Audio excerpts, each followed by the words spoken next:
Hey guys, how's it going? Welcome back to another ATV Garage video. And today's video, we will be working on this old Simplicity snowblower.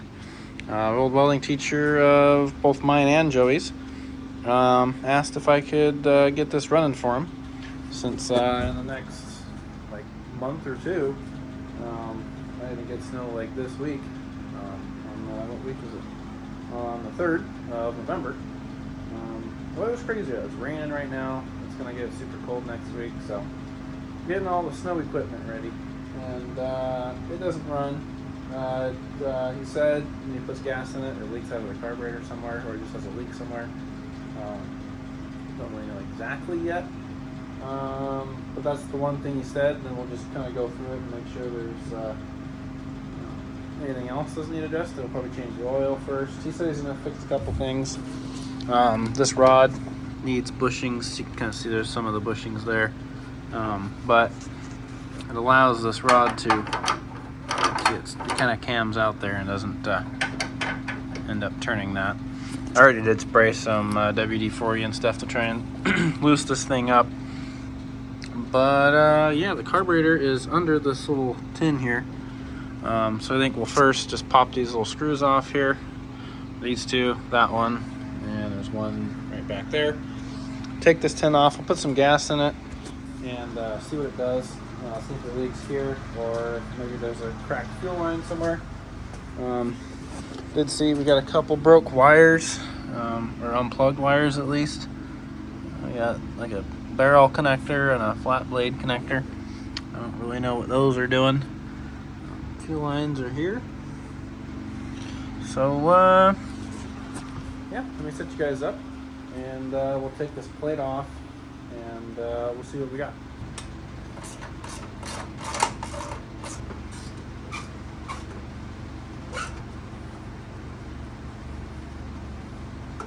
Alright, what we should do before we take these guys off is we got to remove this kind of key deal. That should just pull out, yep. And then this knob here should just pull off. Might need to get a tool so we don't break anything, because this plastic's super brittle. So I'm going to go grab a little pry tool and get in there and just pry that off. There we go. Looks like it wants to be free. We got a wire in there. We'll let it sit like that. Screws back on. Loose them.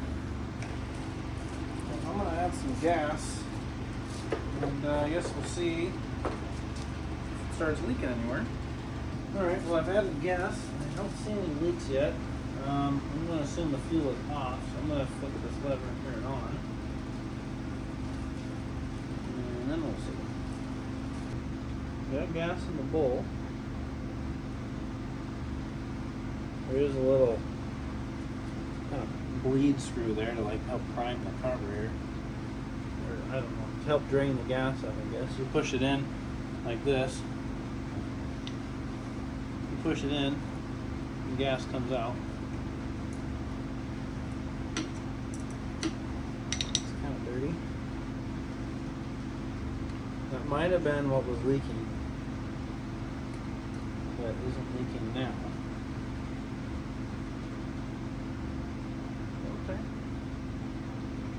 We'll leave it and see. I'll put a little bit more gas in it. Maybe it needs a little bit more tank pressure, I guess you could say. Alright, now I guess we'll check for a spark. Put the key back in. All this does, if this sees any ground through any of these systems, it'll stop the spark, so it's not going to matter that this is disconnected, as long as this wire isn't ever grounded. This also stops it. There's another little ground wire there, and looks like there's a few systems in here. So far, it's been a few minutes. I don't see any leaks. Maybe the needle is just starting to soak a little bit, but I don't think that is an issue. I don't see any gas pouring out the carburetor, so the needle and float's working. Tap just for good measure. It helps seat the needle and seat sometimes if they're stuck. We got a spark plug socket. We'll take this thing off, take the plug off, and first blow this out because there's a lot of crap in there.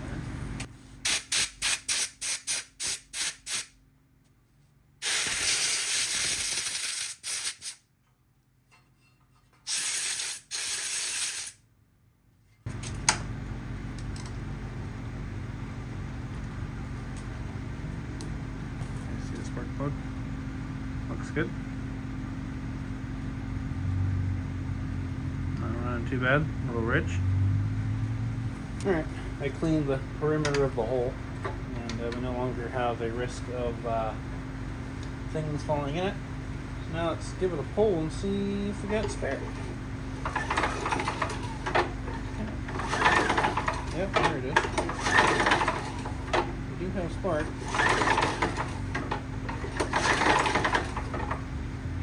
See if the it does have this corded start. Find an extension cord. See if that works. See if she works. No spark plug. Stick down there. You guys can see. I don't know if you saw it had spark last time. I shall put it in and see. If it'll work. Oh yeah. See it?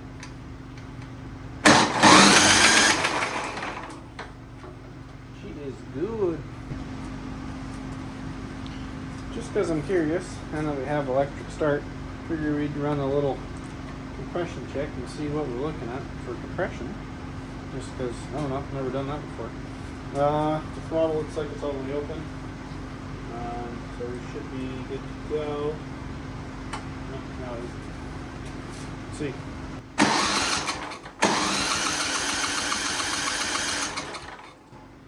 Yeah. 100 pounds.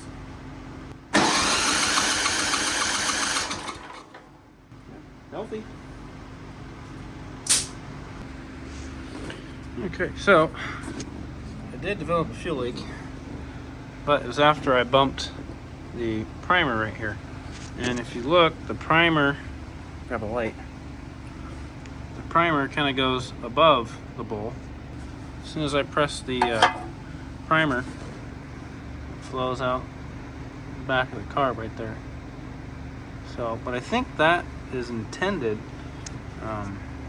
to put fuel in here, so when you're priming it, it's it's sucking gas rather than going through the needle.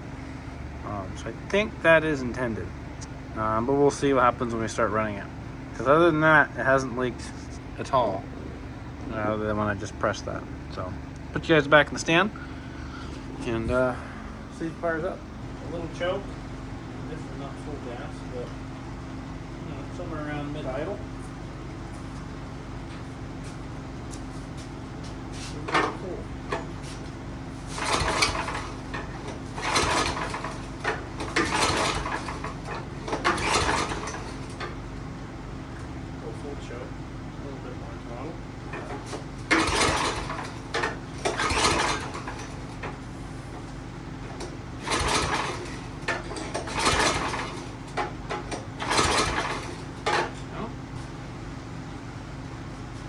Press the leak gas button. Nope, I felt it pop there.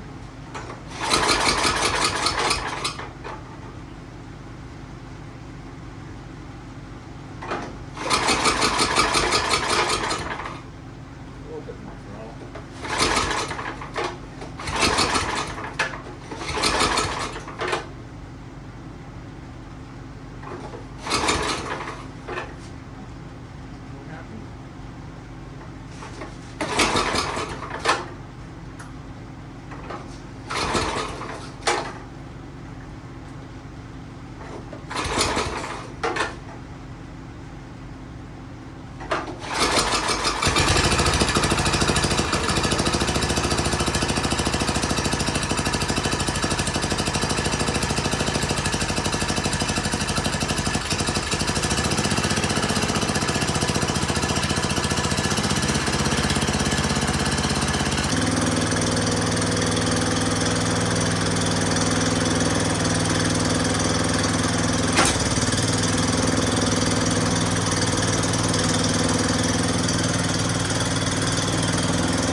Oh, too low. There. It runs and it idles. Alright, well we know it runs and idles. See how easy it is to restart. I'm just going to leave it, kind of mid-throttle. I'll leave the choke wide open. And see if it just sparks right back going.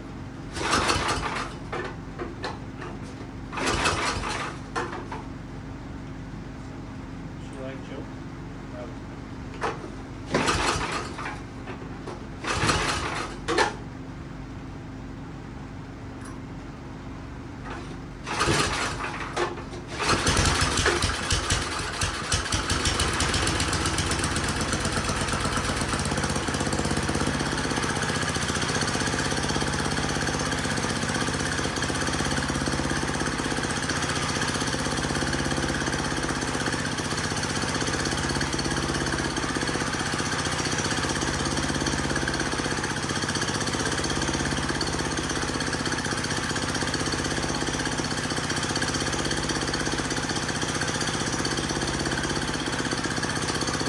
Well, I'm not sure if you guys saw that, but the pin down there.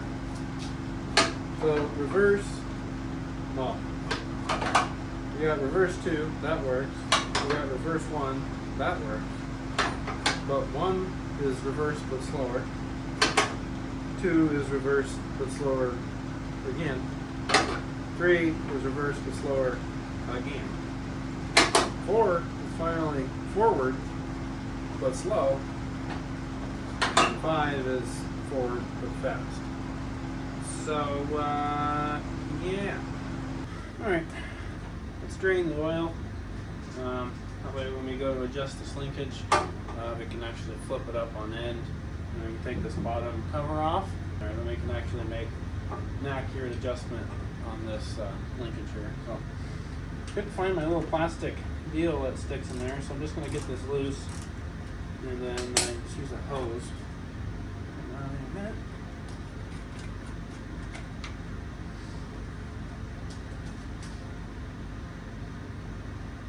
Looks good. No gas in it.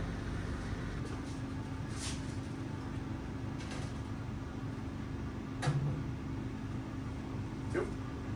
So, to get this cover off, where the drive mechanism is these 4 bolts right here at the bottom. 2 up there, and then this whole thing should just come off.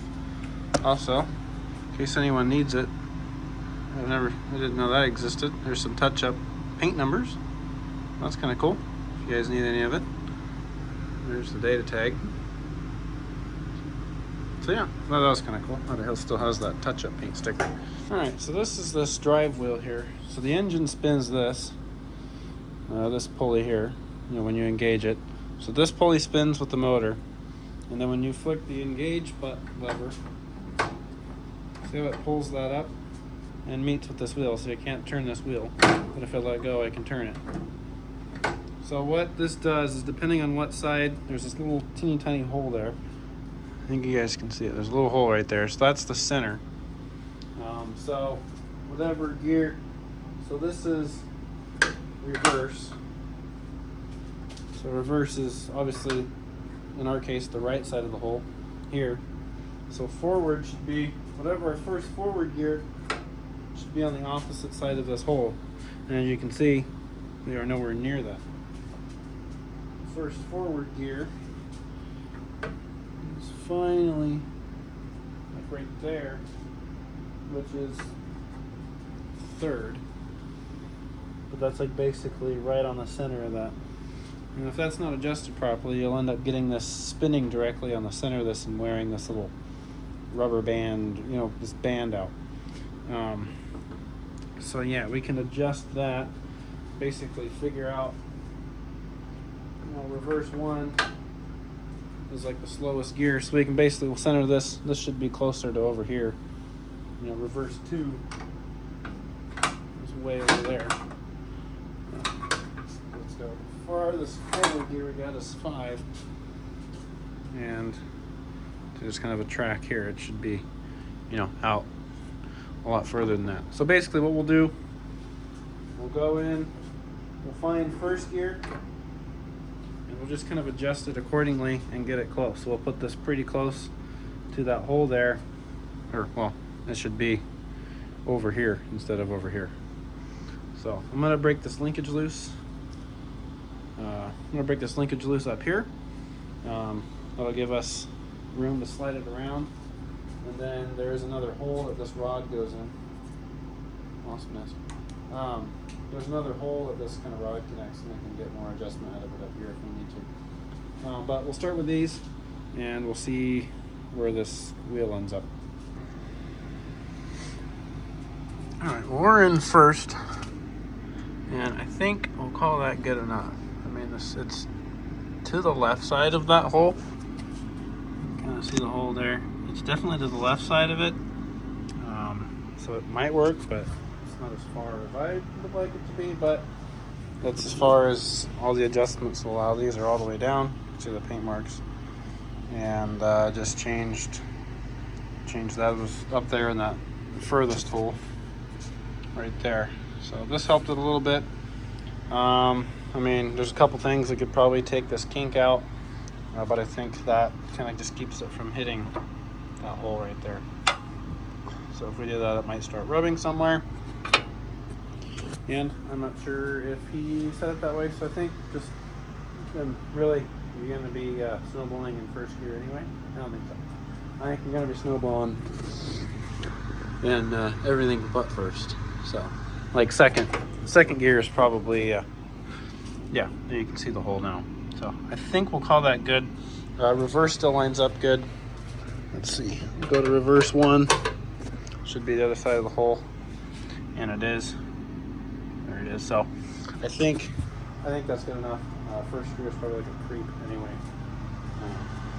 But yeah, I'm gonna put a pin back in this because I had to destroy the other one, and clean out all this crap in here.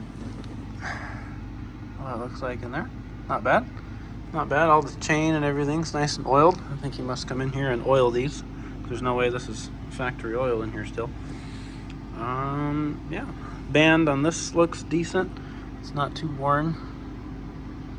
And if it does start wearing out, like it won't engage or it's not strong, you can come up here. Looks like this one's already pretty cramped in, but you can start adjusting this little nut here and making this tighter to put more pressure on that plate there. That's all you do when you squeeze out. It just lifts that plate up and contacts it. So if it's not strong enough, adjust this rod here on your machine or whatever sort of linkage. It should be pretty obvious if it's different than this. Whatever linkage controls your drive, just find somewhere in all of its linkage to adjust it. See, this one comes in here, pulls down that rod, which goes down there, and moves this whole kind of plate deal. But there's not much adjusting after this. And if that wears out too bad, you can get rebuild kits for these little rings and whatnot. So yeah, I'm gonna clean this up, put those pins in like I talked about, and put it down, put some oil in it, and see if she works.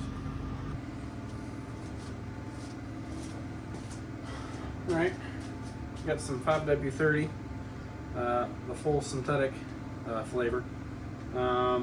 This engine calls for SAE 30 for anything over 20 degrees, and 5W30 for 20 degrees and lower. And then the full synthetic makes that even better as far as the cold rating goes. So we'll use this. And I'm not sure how much it takes, probably just about a quart, if not a little bit more. And this bottle's not labeled very well, so I'm just going to kind of pour until the dipstick tells me I'm good. Alright, let's see what she does. Give her half throttle, half choke.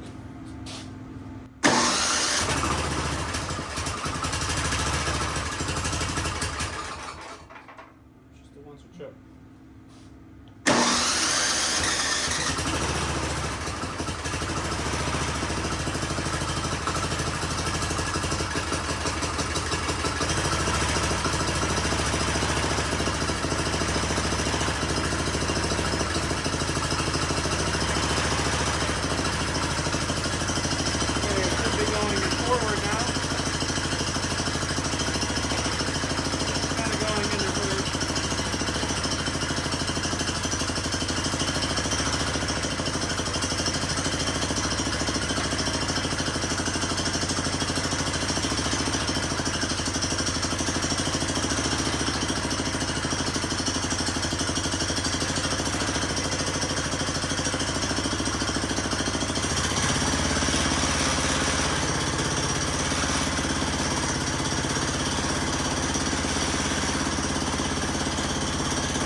recheck the oil. The oil level's good.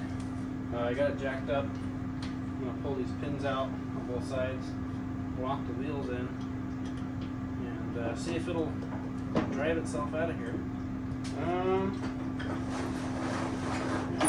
That's working-ish until he gets the bushings freed up. This, there's no hope of not getting loose. This thing is seized, solid.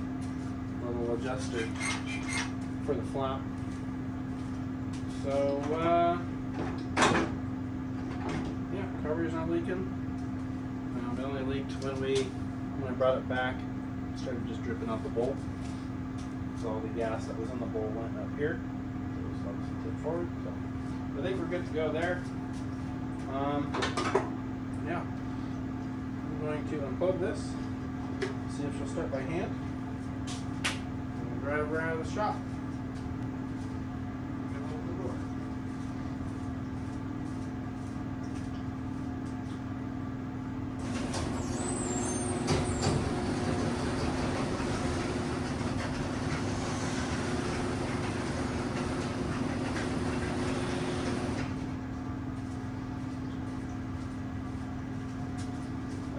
Precious heat out. Sorry, it's pretty hot. Comes all the leaves. Or half choke maybe? Leaves go. Freaking leaves, man.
Alrighty, thank you guys for watching this little video on how to get one of these ready for the winter. Click like if you liked it, subscribe to see more projects we work on in the future. Good example, if you're coming here for this, we got the playlist in the description and just on the channel of restoring my 70 Impala. Got all the videos of me working on it. We've got a couple other projects we've been doing, a couple coming up. Got some, Joey's got a car, we got an episode out on that. That's coming soon. And yeah, subscribe if you want to see more. Click like if you like the video. Thank you guys for watching. Peace.